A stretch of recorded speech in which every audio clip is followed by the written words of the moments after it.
Америкадан Кыргызстанга ысык салам. Бүгүн сиздер менен сүйлөшөйүн деген вопрос көп жарандарыбызды кызыктырат. Америкада трак айдаган жигиттер канча табат деген суроо. Бул биздин жарандарды кызыктырбастан көптөгөн дүйнө жүзү боюнча адамдарды кызыктырат. Көп Америкада жашап аткан иммигранттарды кызыктырат. Анан интернеттен карасаң көп информациялар бар, бирок өтө так информациялар жок да. Ошон үчүн бүгүнкү видеодо мен сиздерге бир айда жасалган жумуш, анан бир айда түшкөн пайданы көрсөтөм. Бул сиздерге абдан керек болуш керек. Анткени көп жарандарыбыз Америкага келсе кандай жумушта иштейм деген вопрос биринчи орунда турат болуш керек. Ошон үчүн башында келгенде ар кандай жумуштар болот, бирок кийин акырында баары эле ошо тракта иштегенде самашат да. Азыр программист болуп иштеп аткан жигиттер дагы көбү трактын окуусун окуп атат. Азыр мен сиздерге толук информация берем да. Сиздер ыраазы болгондой да, түшүнүктүү болот. Так, мындай информация эч ким бербейт да. Толук информация. Бул жерде карасак 22 марттан башталган жумуш. Бүгүн болсо 21 апрель, жаңы жума башталып атат. Азыр Пенсильваниядан Миссуриге жүк алып атам. Анан бул жерде мына 1-2, 3-чү, анан 4-чү жумада бир ай. Биринчи жумада көргөндөй биз $7250 жүк алдык бир жуманын ичинде. Бул расходтор. Анан накта түшкөн пайдасы $4448. Экинчи жумада мен Чикагого барып 3-4 күн иштебей калгам. Ошондо бир эле жүк алынып калды. Пайдасы $2291 болду да. Үчүнчү жума 2 груз алыныптыр. Общий сумма $7499 да. Ошондо жуманын акырында расходтордон кийин түшкөн пайдасы $4860 да. Анан өткөн жума жаңы эле бүттү. 4-чү жума 3 груз алынды. Алыс триптер болду. Ахаядан Колорадодан Техаска, Техастан Пенсильванияга келдим да. Техастан Пенсильванияга келген жүк жакшы болду да. $5800 төлөп беришти. Анан расходтун бүт баарын чыгаргандан кийин $7030 пайда түштү да. Ошондо ушу бир жумада, бир айда иштелген жумуштун акырында биз бүт расходтордон кийин пайдасын көрүп атабыз. 18630. Бул накта түшкөн пайда да. Мындан анча-мынча өткөндө дөңгөлөк жарылып, ремонтко кичине акча кетти, анан платный жолдорго акча кетти. Ошондо эми $1000 кеткен жок, $1000 деп аябай грубо санап койгондо дагы где-то $17700-800 бир айда түшкөн пайда да. Бул информация көп жарандарыбызды кызыктырат болуш керек. Толук информация. Эми сиздер билсеңиздер болот. Америкада трак айдап иштеп, овнер оператор болуп, өзүңдүн трагың менен пайдасы канча болорун. Траковый компанияга башында киргенде трак драйвери болуп, ошо компаниянын эле водители болуп иштегенде, анда азыраак түшөт да. Анда бир айда түшкөн пайда 6000-7000 болот. Бирок бирде расход силерден болбойт. Силер просто айдайсыңар, жумушту бүткөндөн кийин үйгө кетип калсаңар, эчтеке башыңар оорубайт. Биздин расходтор көбүрөөк. Солярканды өзүбүз кыябыз, ремонттун баарын өзүбүз бүтүрөбүз, платный жолдордун баарын өзүбүз төлөйбүз. Трак драйверлердин жумушун, анан тапкан акчасын, пайдасын көрдүңүздөр. Эгер бул информация сиздерге жакса, мындан кийин дагы информацияларды алып турабыз десеңер, каналга жазылып, лайктардан басып, сурооңорду берип тургула. Жакында 7-8 күндөн кийин Чикагога барам. Чикагодан жакшынакай видиктер тартып, анан оюн уюштурабыз да. Өткөндө биринчи оюнубуз болгон, бул экинчи оюнубуз болот. Дагы алдыда кызык нерселер. Заправкасына келдим. Мизуриге кете турган жүк эртеңкиге калып калды да. Анан алыстан могул кичинекей тракты көрүп алып атайын кызыгып басып келдим да. Америкада техника абдан өнүккөн да. Карагылачы, тыпырайган кичинекей трактор, бирок жумуштун баарын жасайт да. Абдан күчтүү. Трактты жөн эле сүйрөп коет да. Ачан көрү Кыргызстандын айылдарына абдан керектүү окат да.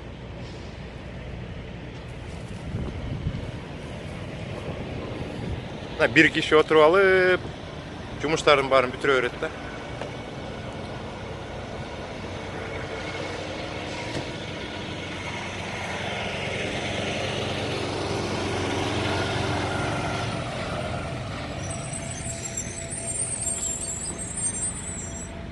О да сонун окат да. Сетканын ар жагында экен. Баягы бийик жетпеген жерлерге керек окат экен да.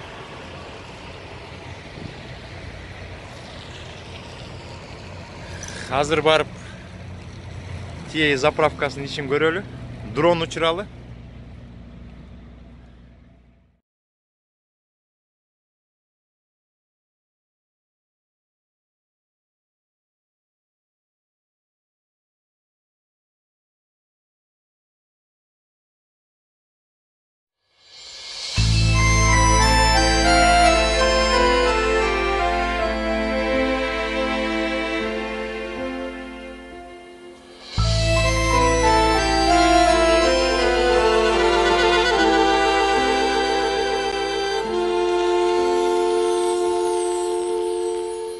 Я стою одна, здесь полно людей, не могу понять, как жить, некого жалеть, некому бежать. И осенний бриз насквозь пронзил Париж. Может, это сон, но ведь я не сплю, не могу дышать. Люблю, кто бы этот день просто прекратил. Еще тот голос, как назло, звучит: Je suis malade, complètement malade, comme quand ma mère sortait les soirs et qu'elle me laissait seule avec mon désespoir. Et je suis malade, parfaitement malade. T'arrives, on ne sait jamais quand. Tu repars, on ne sait jamais où. Et ça va faire bientôt 2 ans que tu t'en fous. Это так смешно здесь среди людей оставаться мне твоей. Это глупо так, но Париж ослеп, он не видит слез, он пьян и снова прав. Я стою одна в шумной пустоте, а вокруг скупой туман. Ну зачем ты мне, но куда ты, где? И опять тот голос, будто для меня одной. Je suis malade, complètement malade. Je verse mon sang dans ton corps et je suis comme un oiseau mort.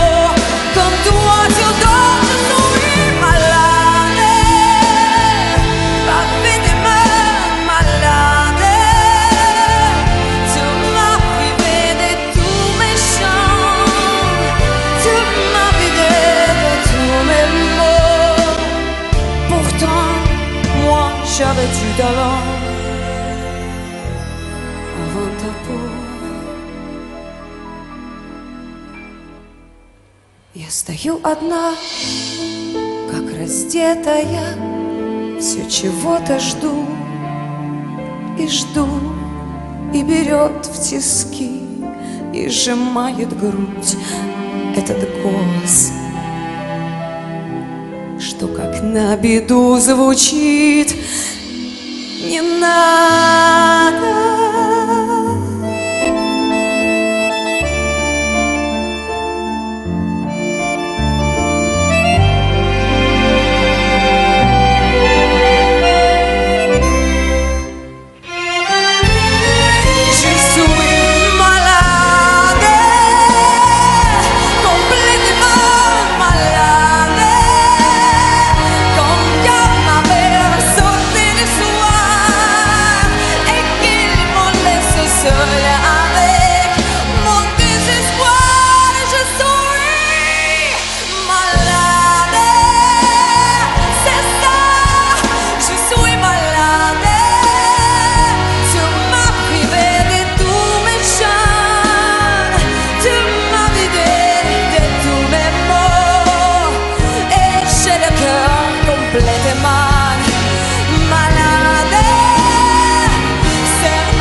Трак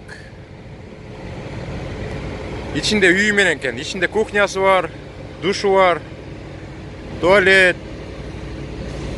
Эмне каласаң içinde бүт бар. Дагы кандай трактар турат көрөлчү менин катарында.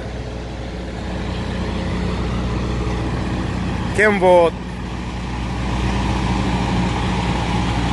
Бул дагы Кембот. Бул Фредлайнер экен. Жашыл болсо Кембот экен. Ар жагында Volvo турат 670. Ана менин трагым турат 670 Volvo.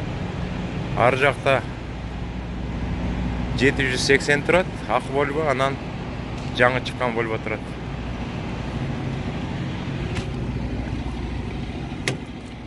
KG-Line. Дисктер бар экен. Кээ трактардын ичинен кино көрүшөт.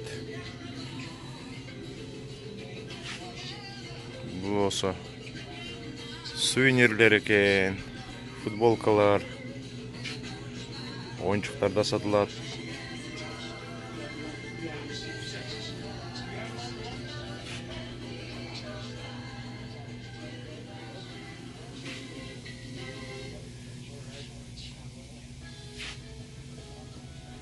Перчаткалардын түрлөрү экен. Носкилер.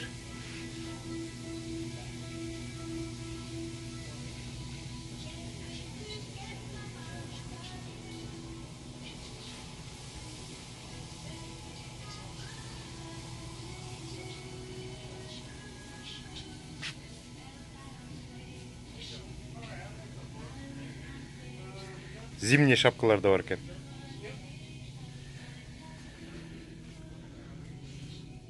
Кепкалардын түрлөрү, джинсы шымдар, детский кепкалар.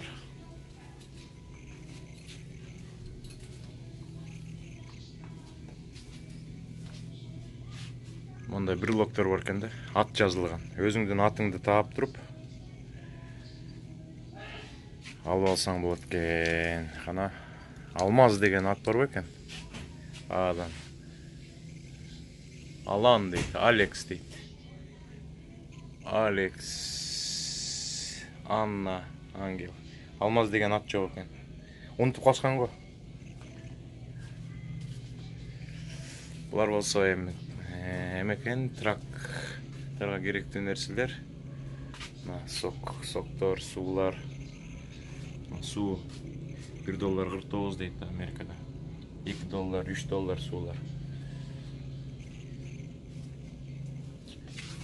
Энергетиктер $3.99 дейт.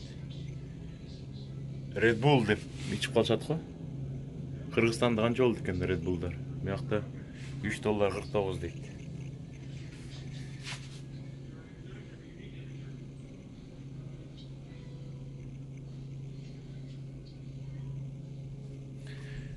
Азыр мен тияка жеткенде көрсөтөм. Тракка жаңы кирип иштегенде GPS алыш керек да. Ошо GPS-тин эң жакшысы бул Garmin деген GPS да.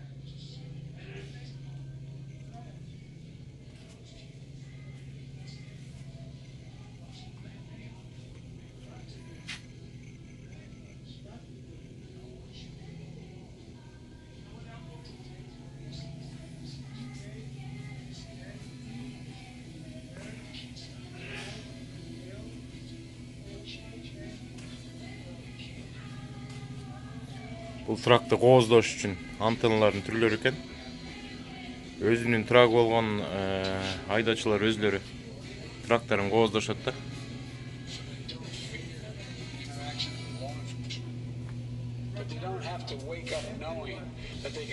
Биздин президент.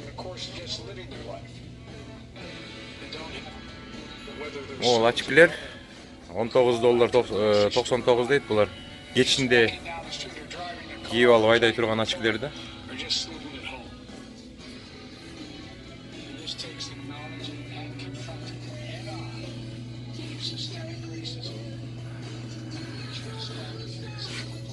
Мондай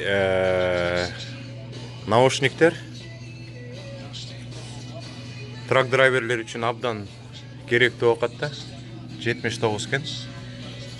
Бир жолу зарядкалап коюп 26-30 саатка чейин сүйлөшсө болот да. Якта рациялар экен, мына айтып аткан Garmin. 599 чоң экен. 299 кичинекей экен да. Эгер тракты иштеп калсаңар, только Garmin колдонгула. Атак башка түрлөрү бар, бирок булар начар болот да.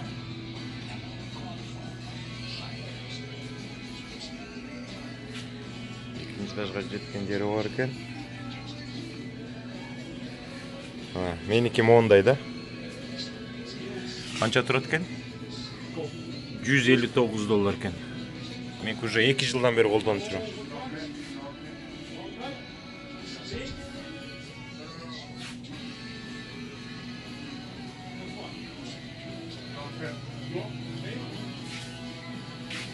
Мен уже продукт болуп кеткен да.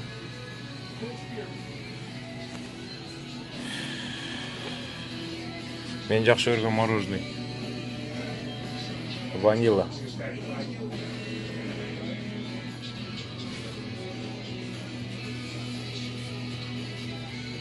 Ошондой достор, мына кейдин ичи. Ар жагында ресторан бар. Ресторанга кирип, шашпай тамак ичип отурса болот да.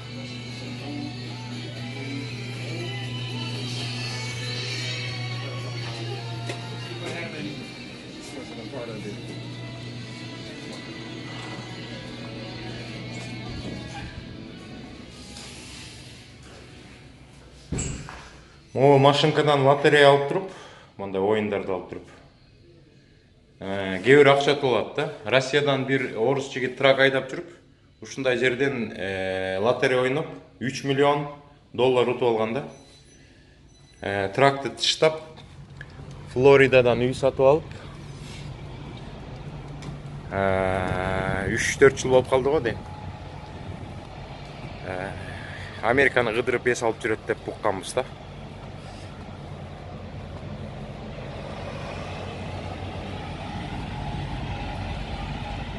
Тракка барып эс алалы эми. Эртең менен 8-де жүк алып алып Миссуриге кетебиз. Баарыңыздарга чоң салам. Кийинки видеого чейин аман эсен болуңуздар.